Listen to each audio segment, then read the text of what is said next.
Hello friends, आजच्या भागामध्ये आपण मक्तेदारी या घटकावरती आपण बोलणार आहोत। या घटकामध्ये आपण मक्तेदारी म्हणजे काय, मक्तेदारीची व्याख्या आणि मक्तेदारीची वैशिष्ट्ये आपण पाहणार आहोत। पाठीमागे आपण स्पर्धेच्या आधारावरती बाजाराचे वर्गीकरण केले होते आणि त्याचे आपण दोन प्रकार केले होते, एक पूर्ण स्पर्धा आणि दुसरा अपूर्ण स्पर्धा। पूर्ण स्पर्धा या संदर्भातील आपण पाठीमागील काही भागामध्ये बोललेलो आहोत। आजच्या भागामध्ये आपण अपूर्ण स्पर्धा यातील मक्तेदारी या घटकावरती आपण बोलणार आहोत। अपूर्ण स्पर्धेमध्ये मक्तेदारी, मक्तेदारीयुक्त स्पर्धा, अल्पकालिक बाजारपेठ या बाजारपेठांचा समावेश असतो। त्यामधील आपण मक्तेदारी या घटकावरती आपण फोकस करणार आहोत। मक्तेदारी हा एक महत्त्वाचा बाजार आहे। मक्तेदारी बाजारात स्पर्धेचा संपूर्ण अभाव असतो आणि तिरकस लवचिकता अतिशय कमी किंवा शून्य असते। पूर्ण स्पर्धा हे एक टोक आहे आणि याच्या विरुद्ध दुसरं टोक म्हणजे मक्तेदारी हे आहे। पूर्ण स्पर्धेमध्ये आपण असंख्य ग्राहक, असंख्य विक्रेते पाहिले होते, परंतु ज्यावेळेस आपण मक्तेदारीचा विचार करतो तर मक्तेदारी बाजारपेठेमध्ये एक विक्रेता म्हणजे एक उत्पादक असतो आणि असंख्य ग्राहक हे असतात। म्हणजे इथे ग्राहकाची संख्या ही असंख्य असते परंतु विक्रेत्याची संख्या ही एकच असते। त्याच पद्धतीने या बाजारपेठेमध्ये उत्पादकांना प्रवेश बंदी असते, म्हणून या बाजारात आपण मक्तेदारी असे म्हणत असतो। आता मक्तेदारी म्हणजे काय, तर मक्तेदारी हे समजून घेण्यापूर्वी आपण मक्तेदारी या शब्दाची उत्पत्ती कशी झाली किंवा निर्मिती कशी झाली हे समजून घेऊया। मोनोपोली हा एक लॅटिन भाषेतून आलेला शब्द आहे आणि या मोनोपोलीची आपण जर फोड केली, मोनो हा सेपरेट शब्द केला आणि पोली हा एक सेपरेट शब्द केला, तर मोनो म्हणजे एक सिंगल आणि पोली म्हणजे उत्पादक प्रोड्युसर, आणि या दोघांचं मिळून मोनोपोली म्हणजे मक्तेदारी ही निर्माण होत असते। आणि या मक्तेदारी बाजारपेठेमध्ये एकच विक्रेता असलेला बाजारपेठ ही मक्तेदारी बाजारपेठ असते।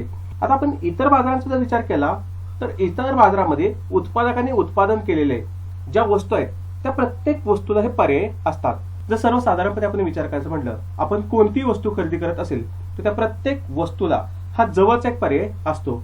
आपल्याला त्या वस्तू किंमत जास्त वाटली तर आपण दुसरी पर्याय वस्तू खरेदी करत असतो, पण मक्तेदारी बाजारपेठेमध्ये आपण ते करू शकत नाही, कारण या बाजारपेठेमध्ये एकच उत्पादक असतो आणि त्या उत्पादकाने केलेली एकच वस्तू असते। त्यामुळे आपल्याला कुठल्या प्रकारचा चॉईस नसतो, जी उत्पादकाने ती वस्तू उत्पादित केली तीच वस्तू खरेदी करावी लागते। इतर बाजारपेठेचा विचार केला तर चहाला कॉफी हा पर्याय आहे, त्याचप्रमाणे बोर्नव्हिटा असेल त्याला कॉम्प्लॅन हे पर्याय आहे। म्हणजे प्रत्येक वस्तूला हे पर्याय आहेत, पण मक्तेदारीमध्ये उत्पादित होणाऱ्या वस्तूला पर्याय हे नाहीत। आता आपण मक्तेदारीचं उदाहरण पाहूया। आता मक्तेदारीचं उदाहरण पाहायचं म्हटलं तर आपण रिझर्व्ह बँकेचे एक उदाहरण देऊ शकतो। रिझर्व्ह बँकेला नोटा छापण्याचा पूर्णपणे अधिकार आहे, इतर कोणी नोटा छापू शकत नाही आणि आरबीआय ऍक्ट 1934 नुसार रिझर्व्ह बँकेला नोटा छापण्याचा अधिकार मिळालेला आहे।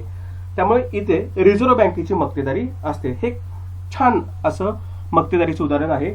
दुसरं उदाहरण द्यायचं म्हटलं तर आपण सेंट्रल रेल्वेचं उदाहरण देऊ शकतो। सेंट्रल गव्हर्नमेंटद्वारे आपल्याला रेल्वेची सुविधा प्रोव्हाइड केली जात असते। मक्तेदारी बाजारात एकच विक्रेता असल्यामुळे त्या विक्रेत्याचं पूर्णपणे पुरवठ्यावरती नियंत्रण असतं, त्याच पद्धतीने त्याला पूर्णपणे किमतीवरती नियंत्रण ठेवायचं म्हणतो तो ठेवू शकत असतो।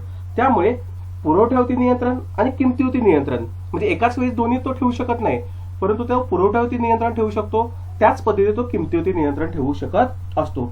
आता काही वेळेस मक्तेदार हा वस्तूचा पुरवठा सप्लाय हा कमी जास्त करू शकतो आणि कमी जास्त पुरवठा केल्यामुळे त्याचा परिणाम हा किमतीवरती घडून आणू शकत असतो, कारण ज्यावेळेस वस्तूच्या पुरवठ्यामध्ये बदल होतो तर त्याचा परिणाम हा किमतीवरती होत असतो। त्याच पद्धतीने मक्तेदार हा किमतीमध्ये बदल करू शकत असतो आणि किमतीमध्ये बदल करून त्याचा परिणाम हा मागणीवरती पण करू शकत असतो। हे सर्व करून मक्तेदार आपलं महत्वाचं उद्दिष्ट आहे तो साध्य करण्याचा प्रयत्न करत असतो आणि मक्तेदाराचं महत्वाचं उद्दिष्ट असतं म्हणजे महत्तम नफा मिळवणे, मॅक्झिमम प्रॉफिट मिळवणे हे मक्तेदाराचं उद्दिष्ट असतं आणि तो पूर्ण करण्याचा प्रयत्न करत असतो। आणि हा मक्तेदार वस्तूची किंमत ठरवत असतो, वस्तूची किंमत ठरवतो, कारण त्याचं पूर्णपणे किमतीवरती नियंत्रण असल्यामुळे मक्तेदार हा किंमत ठरवत असल्यामुळे त्याला आपण प्राइस मेकर असे म्हणत असतो। लक्षात राहू द्या, मक्तेदार स्पर्धेमध्ये उत्पादक हा वस्तूची किंमत ठरवणारा असतो। अजून एक असं होऊ शकतं, जर मक्तेदाराला वाटलं की एक वस्तू एका ग्राहकाला वेगळ्या किमतीला विकायची आणि तीच वस्तू दुसऱ्या ग्राहकाला वेगवेगळ्या किमतीला विकायची म्हणतो तो विकू शकतो। म्हणजे मक्तेदारी बाजारपेठेमध्ये मक्तेदार हा मूल्यभेद करू शकतो। त्याचप्रमाणे मक्तेदार बाजारपेठेमध्ये जे उत्पादन घेतलं जातं हे उत्पादन नेहमी पूर्ण स्पर्धेपेक्षा कमी उत्पादन घेतलं जातं आणि मक्तेदारीमध्ये जी किंमत आकारली जाते ती नेहमी पूर्ण स्पर्धेपेक्षा अधिकची किंमत आकारली जात असते. त्याच पद्धतीने मक्तेदार बाजारपेठेमध्ये उद्योग संस्था हाच उद्योगधंदा असतो. का तर मक्तेदारी बाजारपेठेमध्ये एकच उत्पादक असल्यामुळे, एकच विक्रेता असल्यामुळे, दुसरा कोणताही उत्पादक नसल्यामुळे उद्योग संस्था हाच उद्योगधंदा होत असतो. आता आपण मक्तेदारी म्हणजे काय हे पाहिलं. आता आपण मक्तेदारीच्या व्याख्या पाहण्याचा प्रयत्न करूया. आता मक्तेदारीच्या काही व्याख्या वेगवेगळ्या अर्थशास्त्राने मांडल्या, त्या समजून घ्यायचा आपण प्रयत्न करूया. पहिली व्याख्या प्राध्यापक चेंबरलेन यांनी मांडलेली पाहूया. मक्तेदारी म्हणजे पुरवठ्यावर नियंत्रण. मक्तेदार बाजारपेठेमध्ये पुरवठ्यावरती पूर्णपणे नियंत्रण हे मक्तेदाराचं असतं. त्याला ज्या पद्धतीने पुरवठा करायचा आहे तो पुरवठा कमी करू शकतो किंवा पुरवठा जास्तही करू शकतो. पुरवठा कमी करून तो वस्तूची किंमत वाढवून अधिकही नफा मिळू शकतो किंवा पुरवठा वाढवून किंमत कमी आपोआप होते आणि जास्त विक्री करून तो नफा मिळवू शकतो. दुसरी व्याख्या प्राध्यापक पी.सी. डुले यांनी मांडलेली आहे. त्यांच्या मते एक मक्तेदार हा एकाच विक्रेत्याचा बाजार असतो. एक मक्तेदार हा एकाच विक्रेत्याचा बाजार असतो. म्हणजे या बाजारपेठेमध्ये एकच उत्पादक असतो आणि त्या उत्पादकाची, त्या विक्रेत्याची बाजारपेठेमध्ये मक्तेदारी असते. पुढे तिसरी एक व्याख्या मांडली कुटसोनीज यांनी. मक्तेदारी ही एक अशी बाजार अवस्था आहे ज्यामध्ये एकच विक्रेता असतो. तो ज्या वस्तूचे उत्पादन करतो त्यास पर्याय नसतो, प्रवेश बंदी असते. म्हणजे मक्तेदार अशी बाजारपेठ आहे की त्या बाजारपेठेमध्ये विक्रेता हा एकच असतो, सिंगल प्रोड्युसर असतो.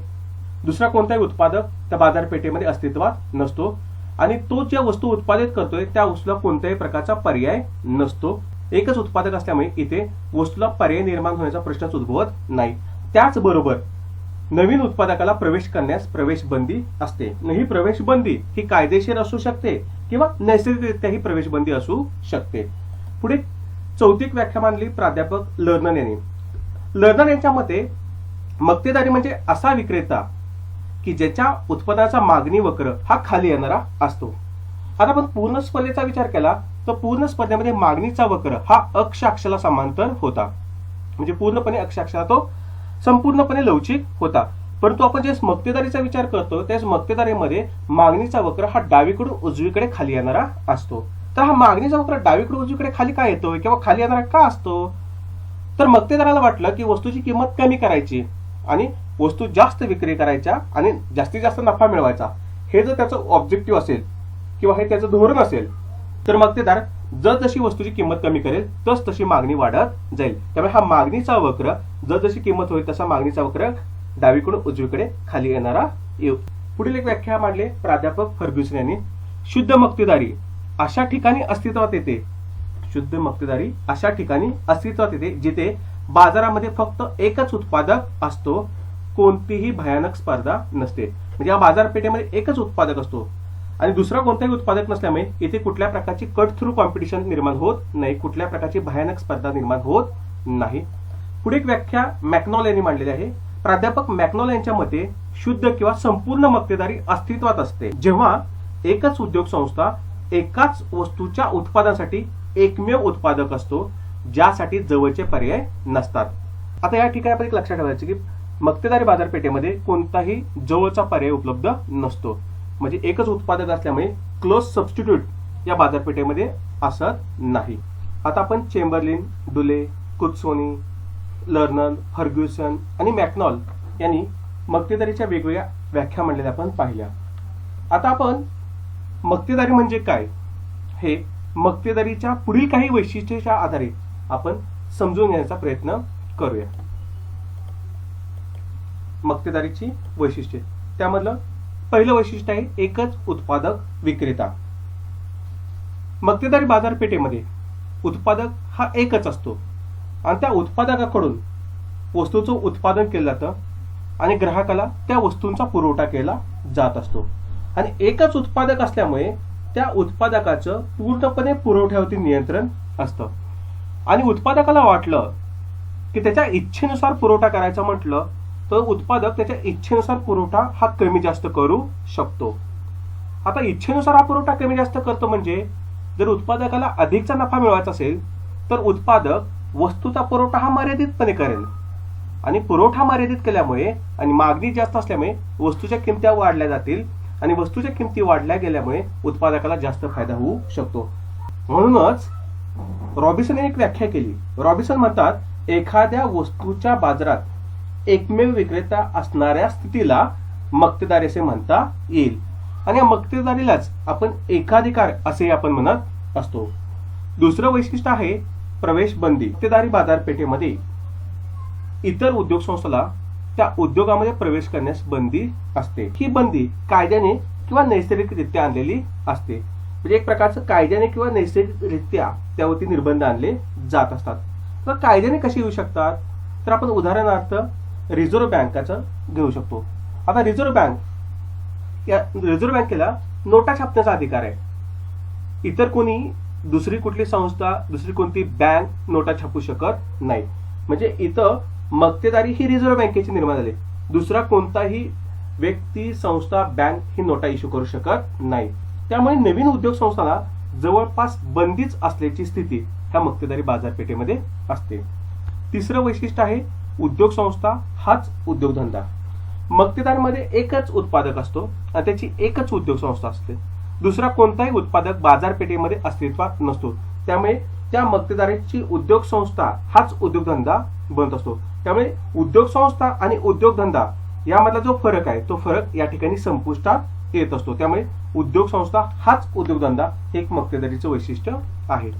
पुढील चौथं वैशिष्ट्य आहे पर्यायी वस्तूचा अभाव. मक्तेदाराने विक्रीसाठी बाजारात आणलेल्या वस्तूला इतर कोणतेही जवळचे पर्याय हे उपलब्ध नसतात.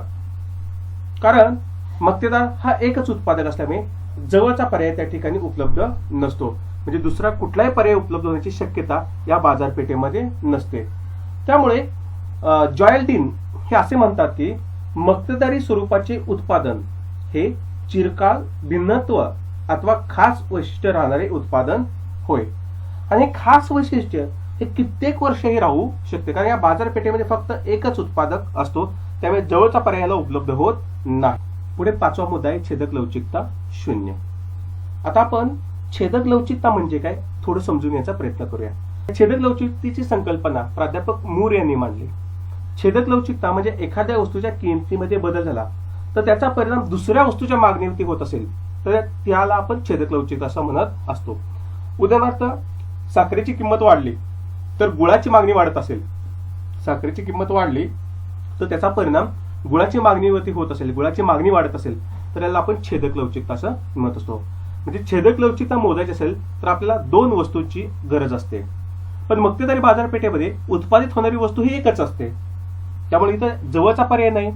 त्यामुळे मक्तेदारी वस्तूच्या किमतीमध्ये बदल झाला तर इतरांवरती कुठला परिणाम होण्याचा प्रश्न निर्माण होत नाही. आणि पर्याय वस्तूच अवेलेबल नसल्यामुळे त्या किमतीत बदलाचा परिणाम हा मक्तेदाराच्या वस्तूच्या किमतीवरती किंवा मागणीवरती होऊ शकणार नाही. त्यामुळे या बाजारपेठेमध्ये छेदक लवचिकता ही शून्य पाहावयास मिळत असते. म्हणून प्राध्यापक ट्रिपिन असे म्हणतात ज्या बाजारात वस्तूच्या मागणीची तिरकस लवचिकता शून्य असते त्याला मक्तेदारी असे म्हणतात. पुढील सहावं वैशिष्ट्य आहे पुरवठ्यावरती नियंत्रण. मक्तेदार हा संबंधित वस्तूचा एकमेव उत्पादक असतो. त्यामुळे मक्तेदाराने उत्पादन केलेल्या वस्तू इतरांकडे मिळत नाहीत. कारण एकच असल्यामुळे दुसरा कुठला उत्पादक नसल्यामुळे वस्तू इतरांकडे अवेलेबल असण्याचा प्रश्नच निर्माण होत नाही. त्यामुळे वस्तूच्या नगाचं किती प्रमाणामध्ये उत्पादन करायचं हे पूर्णपणे ठरवण्याची जबाबदारी ही मक्तेदाराची असते. त्याचप्रमाणे त्या वस्तू बाजारपेठेमध्ये किती किमतीला विकायच्या, किती किमतीला विक्रीस आणायच्या हे ठरवण्याचं पूर्णपणे स्वातंत्र्य हे मक्तेदाराला असतं.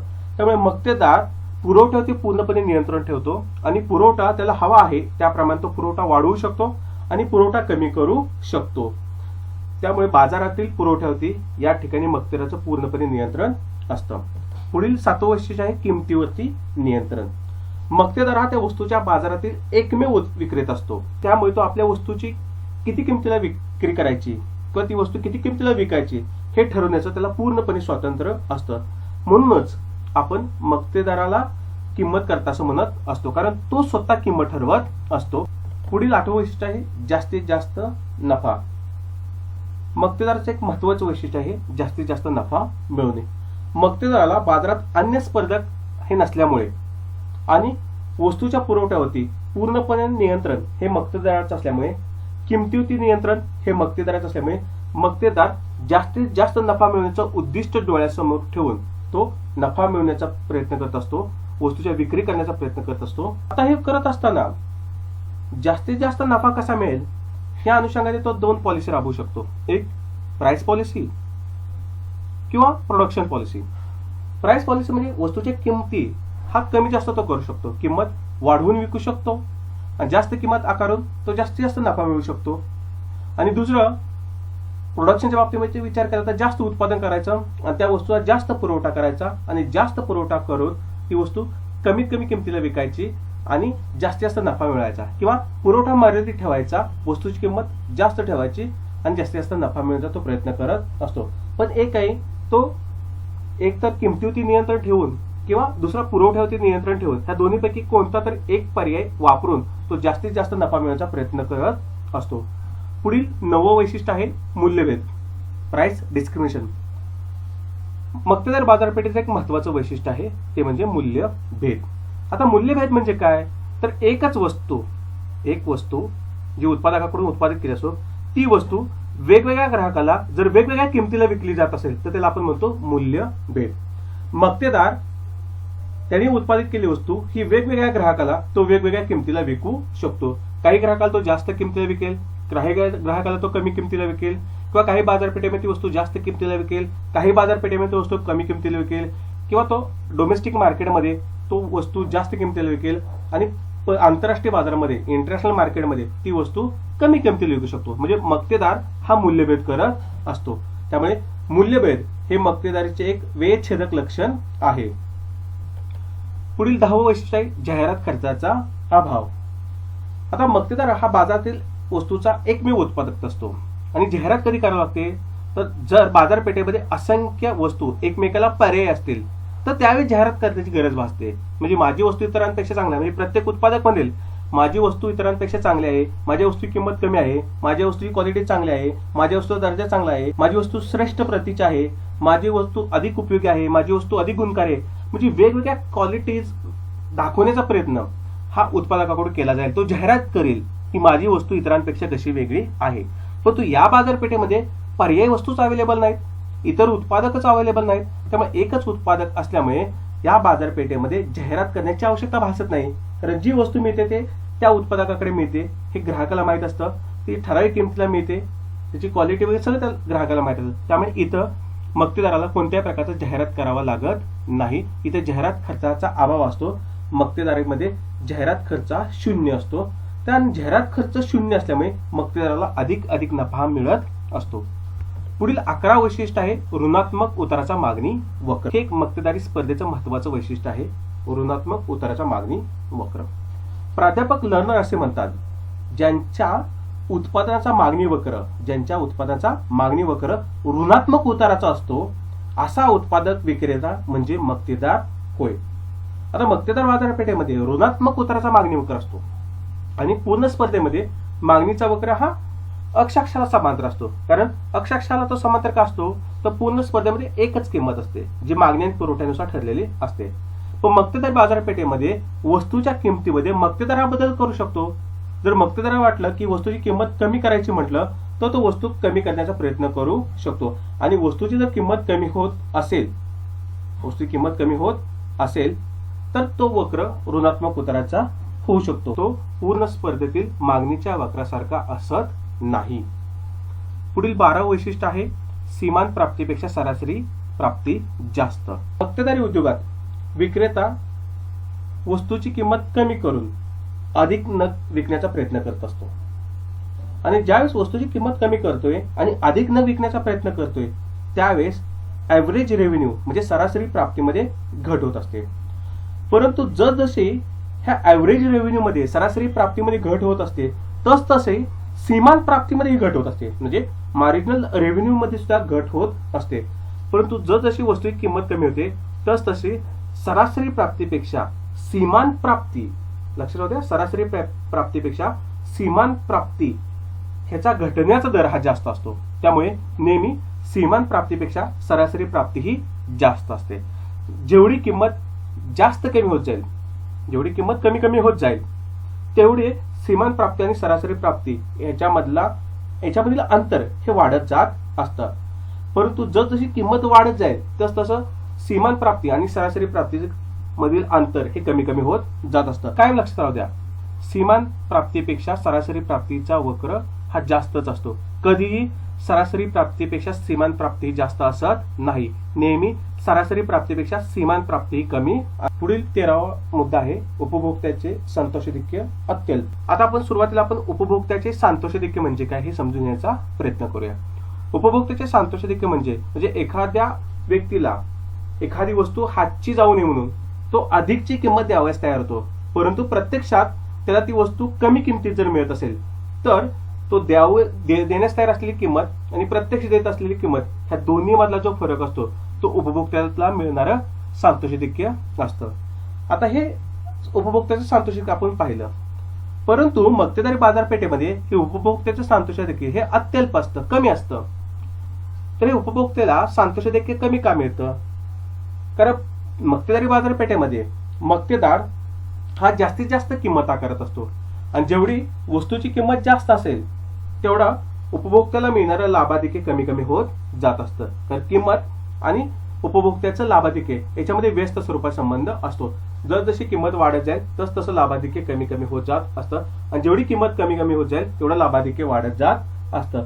त्यामुळे मक्तेदार जर जास्त किंमत आकारत असेल तर उपभोक्त्याला मिळणारं जे लाभाधिक्य आहे ते लाभाधिक्य हे उत्पादकाकडून मक्तेदाराकडून काढून घेतलं जाईल आणि जेवढा मक्तेदार वस्तूची किंमत कमी कमी करत जाईल तेवढं त्या उपभोक्त्याला जास्तीत जास्त समाधान मिळेल, जास्तीत जास्त लाभाधिक्य मिळत जाईल. पुढील 14 वैशिष्ट्य आहे अतिरिक्त क्षमता, त्याला आपण एक्सेस कॅपॅसिटी म्हणतो.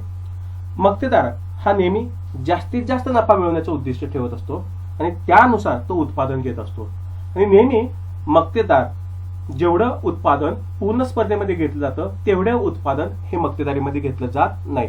मक्तेदारीमध्ये जे उत्पादन घेतलं जातं हे उत्पादन पूर्ण स्पर्धेपेक्षा कमी उत्पादन घेतलं जातं आणि मक्तेदारीमध्ये जी किंमत आकारली जाते ती पूर्ण स्पर्धेपेक्षा अधिकची किंमत असते. म्हणजे मक्तेदारीमध्ये उत्पादन हे पूर्ण स्पर्धेपेक्षा कमी आणि किंमत ही पूर्ण स्पर्धेपेक्षा जास्त आकारली जात असते. म्हणजे आपल्याला लक्षात येते की पूर्ण स्पर्धेमध्ये जेवढं उत्पादन घेतलं जातं कारण पूर्ण स्पर्धेमध्ये हे ऑप्टिमम प्रोडक्शन घेतलं जातं, पर्याप्त उत्पादन घेतलं जात असतं, परंतु मक्तेदारामध्ये ऑप्टिमम प्रोडक्शन पर्याप्त उत्पादन घेतलं जात नाही, त्यापेक्षा कमी उत्पादन घेतलं जात असतं. त्यामुळे जेवढी क्षमता आहे त्या क्षमतेचा पूर्णपणे वापर केला जात नसल्यामुळे मक्तेदारी स्पर्धेमध्ये ही अतिरिक्त क्षमता ही निर्माण होत असते. अशा पद्धतीने आपण या भागामध्ये मक्तेदारी म्हणजे काय हे पाहिलं, मक्तेदारीच्या वेगवेगळ्या अर्थशास्त्राने मांडलेल्या व्याख्या पाहिल्या आणि मक्तेदारीची 14 वैशिष्ट्ये आपण पाहिलेली आहेत. धन्यवाद.